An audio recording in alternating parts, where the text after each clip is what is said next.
कैसे फूलों में बसाए हैं तुम्हारे गेसू, कैसे फूलों में बसाए, भीनी खुशबू से महक जाती है गलियां वल्ला, कैसे फूलों में बसाए हैं तुम्हारे गेसू। तो हुजूर की महक से पूरा घर मुअत्तर था, ख्वाब में रो रहा था कैसे जाऊं, रो रहा था कैसे जाऊं, लेकिन दीवाना था, हुजूर पे यकीन था। झोला उठाया, आओ देखा ना ताओ देखा, और बंदरगाह की तरफ चल पड़ा। जब जैसे ही बंदरगाह पे पहुंचा, वो जमाना टिकट का जमाना नहीं था और जो वो वीजा का पासपोर्ट का जमाना नहीं था, इधर पैसे दो उधर बैठो और चलो। उसके पास तो पैसे भी नहीं थे। झोला लटका कर बंदरगाह पे गया तो जहाज जद्दा शरीफ की तरफ जा रहा था, लेकिन मल्लाह के हजार काविशों के बावजूद जहाज आगे बढ़ने को तैयार नहीं था। मल्लाह कोशिश कर रहा था, लेकिन जहाज आगे नहीं बढ़ता। इस दीवाने पे नजर पड़ी तो पूछा किधर का इरादा है? का मदीने जाने। काबे का नाम तक न लिया, तैबा ही कहा।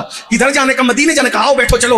जैसे ही कश्ती में कदम रखा, सफीना सुए जद्दा रवाना हो गया। लोग मुतासिर हुए, इसी की वजह से रुका था जहाज, इसी की वजह से रुका था। अब उसके दिल में ख्याल आ रहे थे, सबका अपना अपना मुअल्लिम है, जद्दा पर उतरेंगे तो सबको उसके मुअल्लिम लेकर के जाएंगे, मुझे कौन लेकर के जाएगा? लेकिन कुर्बान, जब वो बंदा साहिल जद्दा पर पहुंचा तो सबके मुअल्लिम खड़े हुए इंतजार कर रहे थे। लेकिन अल्लाह अकबर, एक मंजर आंखों से देखा गया और लोग हैरान रह गए। लेकिन उस मुअल्लिमों की सफ में जो है वो शरीफ मदीने मुनव्वरा का गवर्नर भी खड़ा था, और हर निकलने वाले का मुंह देखकर गवर्नर मदीना पूछते थे, क्या तुम हिंदुस्तान से आने वाले संग तराश हो? क्या तुम हिंदुस्तान से आने वाले संग तराश हो? अल्लाह अकबर। जब ये निकले सर झुकाकर कि किधर जाएं कहां जाएं, अब तो यहां मुफ्त में आ गए, जद्दा से मदीने मुफ्त में कैसे जा सकते हैं? मगर ये भी दिल कह रहा था, जिसने बुलाया है इंतजाम वो खुद ही कर देंगे। जैसे ही मदीने मुनव्वरा के गवर्नर ने इनसे पूछा, क्या तुम हिंदुस्तान से आने वाले संग तराश हो? इन्होंने कहा हाँ, मगर तुम कैसे जानते हो और आप कौन है, आपका तारुफ क्या है? तो कहा कि मैं मदीने मुनव्वरा का गवर्नर हूं, मदीने शरीफ का, और तुमको लेने आया हूं। कहा मुझ करीब को मदीने के गवर्नर, मैं मुझसे उसको काम क्या है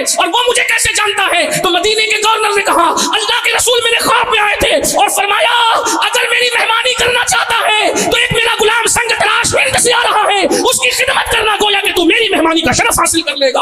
आंखों में आंसू थे, आका तुम्हारी अजमतों पे कुर्बान में उनकी बख्शिश पर मकसद भी ज़बां पर आया नहीं, बिन मांगे दिया और इतना दिया दामन में हमारे समाया नहीं। हैरान थे, किसी को मौलवी लेने आया, किसी को कोई लेने आया, मदीने के गवर्नर को मेरा खादिम बना दिया। वहां पहुंचने के बाद गुस्ल किया, बहुत कहा खा लो पी लो सो जाओ, नहीं कुछ नहीं, जिस मकसद के लिए आए हैं वो मकसद पूरा करेंगे। कहा क्या आपको नहीं पता, अल्लाह के रसूल ने फरमाया कि जो है वो मेरे किंगरे को तामीर करना वो टूट गया, मैं किंगरा तामीर कर रहा हूं। मदीने के गवर्नर ने कहा हाँ, इंतजाम किया गया, कमर में रस्सी बांधी गई, और अल्लाह अकबर, हजारों कुतुब और अब्दाल जिस गुंबद खजरा को अदब की वजह से आंख उठाकर देखने की हिम्मत नहीं करते, उस गुंबद खजरा के करीब उसको चढ़ने का शरफ हासिल हुआ। और वो दीवाना चढ़ा और चढ़ने के बाद किंगरे को तामीर किया, और तामीर करने के बाद लोग इंतजार कर रहे थे। हुजूर ने जिसको अपना दीवाना और आशिक कहा है, वो जैसे किंगरा तामीर करेगा तो हम उसको नीचे बुलाकर उसकी खिदमत करेंगे, मेजबानी करेंगे, मेहमानी का हक अदा करेंगे। लेकिन सब इंतजार में थे और गुंबद खजरा पर उसका सर ढलक गया। लोग इंतजार करते करते फिर कहते नीचे आओ नीचे आओ नीचे आओ। वो सुनता